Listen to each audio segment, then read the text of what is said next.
These are my 3 audience members. I'm going to hand over the camera. Oh, nope. Got it? Mm-hmm.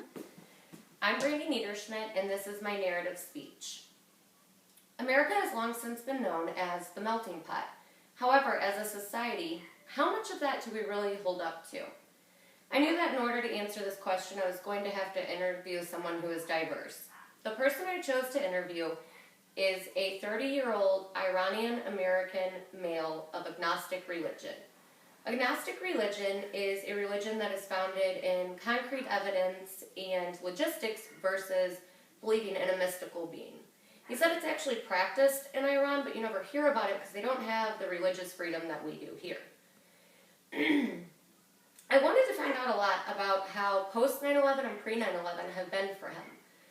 Pre 9/11, he said, of course, there's the occasional person who would say the racial slurs, but post 9/11, things have been a lot rougher. He travels a lot for his job, and he's only, I think he said once, been able to get through TSA without being flagged for additional screening, which to me is kind of odd. He's never actually been to Iran, and he's also an American citizen, but nonetheless, he gets flagged every time.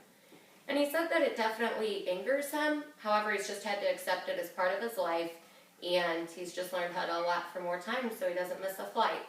But on a happier note, we talked about holidays and food. He said that a holiday they celebrate is the Persian New Year, which is actually in March, and it's not celebrated a whole lot differently from how we celebrate, except for that they lay out a table called a Hasten table. And it has 7 different items on it that represent 7 different things. And basically, it's the same principle. They just want to start their new year on a clean slate. One of his favorite dishes is called the kalma polo, and it is a cabbage dish with meat, rice, and spices. And he said it's really delicious, and the best thing about Persian food is that it's so much more flavorful than ours, but he said a lot of people here probably can't handle it. So, unfortunately, after talking to Martin, the answer to my question was evident. As a society, we really don't hold up to being a melting pot. And Martin and I both agree that in order to break the barrier between cultures, we're going to have to learn how to drop our preconceived notions and everything we've seen and heard in the media and actually allow that person to interact with you. And until we do that, there's always going to be some sort of barrier between us.